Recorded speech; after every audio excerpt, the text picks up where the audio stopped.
ಬಂಧುಗಳೇ ನಮಸ್ತೆ. ಪಿಂಗಾರ ಯೂಟ್ಯೂಬ್ ಚಾನೆಲ್ಗೆ ತಮಗೆಲ್ಲರಿಗೂ ಸ್ವಾಗತ. ನಮ್ಮ ತುಳುನಾಡಿನಲ್ಲಿ ದೈವಾರಾಧನೆಯ ಜೊತೆಗೆ ದೇವತಾ ಆರಾಧನೆ ಕೂಡ ಪ್ರಾಮುಖ್ಯತೆಯನ್ನು ಹೊಂದಿದೆ. ಇಲ್ಲಿ ತೀರಾ ಪುರಾತನ ಕಾಲದಿಂದಲೂ ಇರುವ ದೇವಾಲಯಗಳಿವೆ. ಕೆಲವು ದೇವಸ್ಥಾನಗಳಲ್ಲಿ ನಿರ್ದಿಷ್ಟ ಸ್ಥಳಗಳಲ್ಲಿ ದೇವರು ಉದ್ಭವವಾಗಿ ಆರಾಧನೆ ಪಡೆಯುತ್ತಾ ಇದ್ದಾರೆ. ಇಂತಹ ವಿಶೇಷ ಪ್ರಾಧಾನ್ಯತೆ ಇರುವ ದೇವಸ್ಥಾನವೇ ಶ್ರೀ ಪರಿವಾರ ಪಂಚಲಿಂಗೇಶ್ವರ ಸ್ವಾಮಿ ದೇವಸ್ಥಾನ ಪಂಜ. ಬಂಧುಗಳೇ, ಇದು ಅತ್ಯಂತ ಪುರಾತನ ದೇವಾಲಯಗಳಲ್ಲಿ ಒಂದು. ಈ ದೇವಸ್ಥಾನವು ದಕ್ಷಿಣ ಕನ್ನಡ ಜಿಲ್ಲೆಯ ಸುಳ್ಯ ತಾಲೂಕಿನ ಪಂಜ ಪ್ರದೇಶದ ಬಂಟಮಲೆ ಕಾಡಿನ ತಪ್ಪಲಿನಲ್ಲಿ ಇದೆ. ದೇವಾಲಯದ ಸುತ್ತಮುತ್ತ ಸುಂದರವಾದ ಪರಿಸರವಿದ್ದು, ಈ ವಾತಾವರಣವು ಇಲ್ಲಿನ ಪರಿಸರ ಭಕ್ತರನ್ನು ಕೈಬೀಸಿ ಕರೆಯುತ್ತದೆ. ಇಲ್ಲಿನ ಧಾರ್ಮಿಕ ನಂಬಿಕೆ, ಕಲೆ, ಕಾರಣಿಕವು ಜನರ ಭಕ್ತಿ ಭಾವನೆಯನ್ನು ಇನ್ನಷ್ಟು ಇಮ್ಮಡಿಗೊಳಿಸುತ್ತದೆ. ಈ ಪಂಚಲಿಂಗೇಶ್ವರ ದೇವರನ್ನು ಸಾವಿರ ಸೀಮೆಯ ಒಡೆಯನೆಂದು ಸಹ ಕರೆಯಲಾಗುತ್ತದೆ. ಈ ದೇವಾಲಯದ ಇತಿಹಾಸದ ಬಗ್ಗೆ ನೋಡುವುದಾದರೆ, ಪಂಚಲಿಂಗೇಶ್ವರ ದೇವರು ಋಷಿಮುನಿಗಳ ತಪಸ್ಸಿನ ಪ್ರಭಾವದಿಂದ ಉದ್ಭವ ಆಗಿದ್ದಾರೆ ಎಂದು ಬಲವಾದ ನಂಬಿಕೆ ಇದೆ. ಪಾಂಡವರ ವನವಾಸದ ಕಾಲದಲ್ಲಿ ಬಂಟೆಮಲೆ ಕಾಡಿಗೆ ಪಾಂಡವರು ಬಂದಿದ್ದು, ಈ ದೇವಾಲಯಕ್ಕೂ ಪಾಂಡವರಿಗೂ ಸ್ವಲ್ಪ ಮಟ್ಟಿನ ನಂಟನ್ನು ಕಾಣಬಹುದು.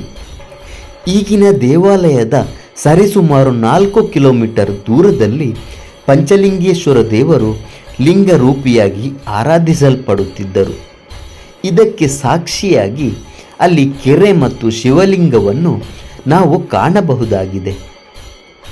ಇದೊಂದು ಕಾಡು ಪ್ರದೇಶವಾಗಿದ್ದು, ಸರಿಯಾದ ದಾರಿಗಳಿಲ್ಲದೆ ದುರ್ಗಮ ಪ್ರದೇಶವಾಗಿತ್ತು.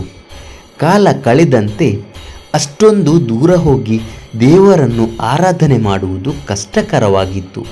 ಹಾಗಾಗಿ ಅರ್ಚಕರ ಮತ್ತು ಭಕ್ತರ ಪ್ರಾರ್ಥನೆಗೆ ಸಮ್ಮತಿಸಿ ಪಂಚಲಿಂಗೇಶ್ವರ ದೇವರು ಈಗಿನ ದೇವಾಲಯದ ನಂದಿ ವಿಗ್ರಹದ ಮುಂದೆ ಉದ್ಭವ ಆಗಿದ್ದಾರೆ ಎಂದು ಪುರಾಣ ಕಥೆಗಳು ಹೇಳುತ್ತವೆ.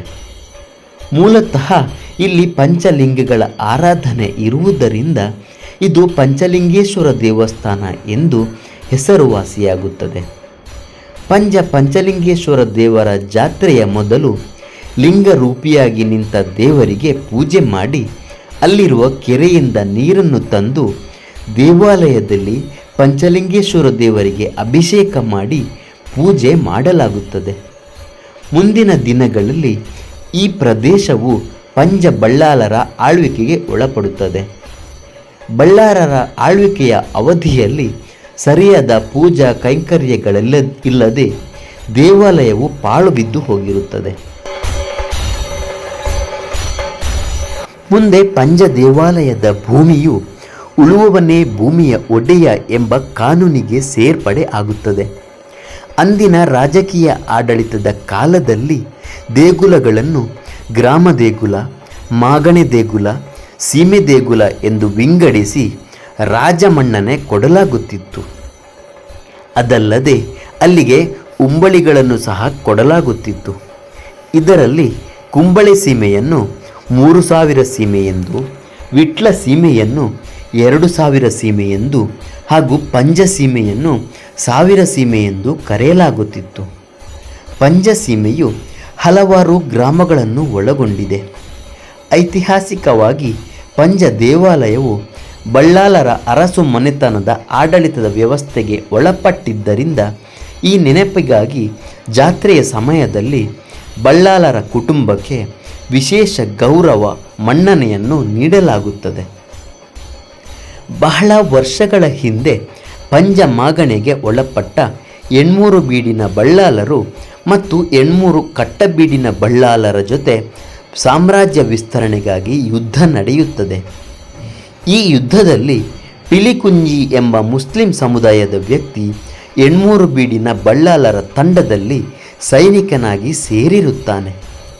ಈ ಯುದ್ಧದಲ್ಲಿ 8 ಕಟ್ಟಬೀಡಿನ ಬಳ್ಳಾಲರಿಗೆ ಸೋಲುಂಟಾಗುತ್ತದೆ. ಪಿಲಿಕುಂಜಿ ಎಂಬ ಯೋಧನು ಕಟ್ಟಬೀಡಿಗೆ ಸೇರಿದ ಪಟ್ಟದ ಕತ್ತಿ, ಕಿರೀಟ ಸೇರಿದಂತೆ ಇನ್ನಿತರ ಪರಿಕರಗಳನ್ನು ಪ್ರಾಮಾಣಿಕವಾಗಿ 800 ಬಳ್ಳಾಲರಿಗೆ ಒಪ್ಪಿಸುತ್ತಾನೆ. ಪಿಲಿಕುಂಜಿ ಯೋಧನ ಸತ್ಯ ನಿಷ್ಠೆಯ ಹೋರಾಟಕ್ಕೆ ಮೆಚ್ಚಿದ 800 ಬೀಡಿನ ಬಳ್ಳಾಲರು, ನನ್ನ ಅಧಿಕಾರಾವಧಿ ಮುಗಿದ ನಂತರದ ದಿನಗಳಲ್ಲಿ ಈ ವಶಪಡಿಸಿಕೊಂಡ ಪಂಜ ಪ್ರದೇಶದ ಭೂಮಿಯು ಪಿಲಿಕುಂಜನಿಗೆ ಸೇರಬೇಕು ಎಂದು ಶಾಸನ ಹೊರಡಿಸುತ್ತಾನೆ. ಈ ನೆನಪಿಗಾಗಿ ಜಾತ್ರೆಯ ಸಮಯದಲ್ಲಿ, ಅದರಲ್ಲೂ ರಥೋತ್ಸವದ ಸಂದರ್ಭದಲ್ಲಿ ಪಿಲಿಕುಂಜಿ ವ್ಯಕ್ತಿಯ ಮನೆತನದವರನ್ನು ಕತ್ತಿ, ಗುರಾಣಿ ಹಿಡಿದ ಜನರ ನಡುವೆ ರಾಜ ಮರ್ಯಾದೆಯ ಗೌರವ ರಕ್ಷಣೆಯೊಂದಿಗೆ ರಥಬೀದಿ ಕಟ್ಟೆಯಿಂದ ದೇವಸ್ಥಾನಕ್ಕೆ ಕರೆತರಲಾಗುತ್ತದೆ. ಈ ಕ್ರಮವು ಹಿಂದೂ ಮುಸ್ಲಿಂ ಬಾಂಧವ್ಯದ ಸೂಚಕವೂ ಆಗಿದೆ. ಬಂಧುಗಳೇ, ಹಾಗೆಯೇ ಈ ದೇವಾಲಯದ ಬಗ್ಗೆ ಹೇಳುವುದಾದರೆ, ಈ ದೇವಾಲಯವು ಗಜವೃಷ್ಟ ಆಯದಲ್ಲಿ ಸುಂದರವಾಗಿ ನಿರ್ಮಾಣ ಆಗಿದೆ. ಇಲ್ಲಿನ ಗರ್ಭಗುಡಿ ಮತ್ತು ಸುತ್ತಮುತ್ತಲಿನ ಗೋಡೆಗಳಲ್ಲಿ ಸುಂದರವಾದ ಶಿಲ್ಪ ಕೆತ್ತನೆಗಳನ್ನು ಕಾಣಬಹುದು. ದೇವಾಲಯದ ಸಮೀಪದಲ್ಲಿ ನಿತ್ಯ ಹರಿಯುವ ಜಲ, ಹಸಿರು ಸೀರೆಯುಟ್ಟ ಪ್ರಕೃತಿ ಮಾತೆಯು ದೇವಾಲಯಕ್ಕೆ ಹೊಸ ಮೆರುಗನ್ನು ನೀಡುತ್ತಾಳೆ. ಪಂಜ ಎಂಬ ಪುಣ್ಯದ ಪ್ರದೇಶಕ್ಕೆ ಹಿಂದಿನ ಕಾಲದಲ್ಲಿ ತುಳುನಾಡಿನ ವೀರ ಪುರುಷರಾದ ಕೋಟಿ ಚೆನ್ನಯ್ಯರು ಬಂದು ಆಟ ಆಡಿದ್ದು, ಬೇಟೆಯಾಡಿದ್ದು ಮತ್ತು ಯುದ್ಧ ಮಾಡಿದ್ದನ್ನು ಸ್ಮರಿಸಿಕೊಳ್ಳಬಹುದಾಗಿದೆ. ದೇವಾಲಯದ ಹತ್ತಿರ ಇರುವ ಗರಡಿಯಲ್ಲಿ ಜಾತ್ರೆ ಮುಗಿದು ಹುಣ್ಣಿಮೆಯಂದು ನೇಮೋತ್ಸವ ನಡೆಯುತ್ತದೆ. ಪಂಜ ಶ್ರೀ ಪಂಚಲಿಂಗೇಶ್ವರ ದೇವರ ಬಲಗೈ ಬಂಟನಾಗಿ ಕಾರಣಿಕದ ಶಕ್ತಿ ಕಾಚುಕುಜುಂಬ ದೈವವು ತನ್ನದೇ ಆದ ಕಾರಣಿಕವನ್ನು ತೋರ್ಪಡಿಸುತ್ತಾ ಆರಾಧನೆ ಪಡೆಯುತ್ತಿದೆ. ದೇವರ ರಥೋತ್ಸವದ ಸಂದರ್ಭದಲ್ಲಿ ಕಾಚುಕುಜುಂಬ ದೈವದ ನರ್ತನ ಸೇವೆ ನಡೆದು ದೈವದ ಉಪಸ್ಥಿತಿಯಲ್ಲಿ ರಥೋತ್ಸವವು ನಡೆಯುತ್ತದೆ.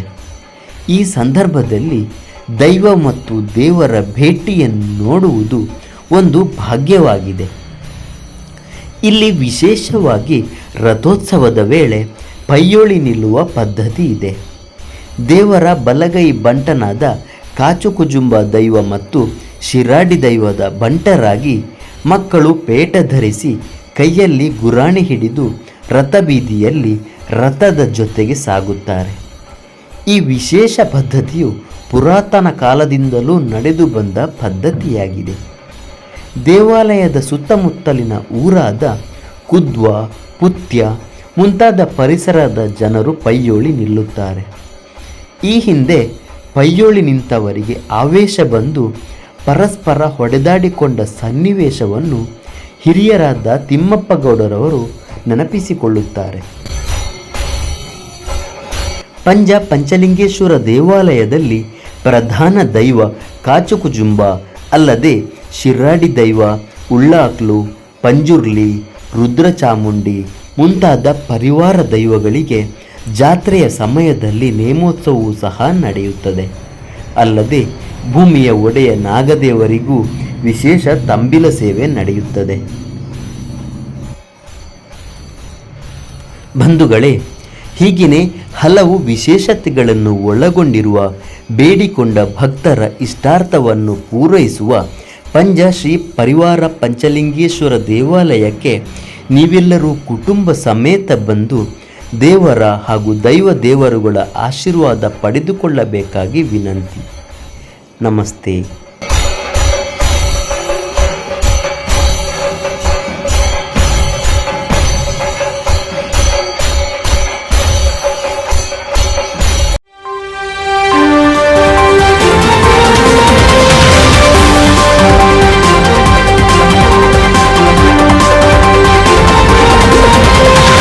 ಇದು ಪಿಂಗಾರ ಯೂಟ್ಯೂಬ್.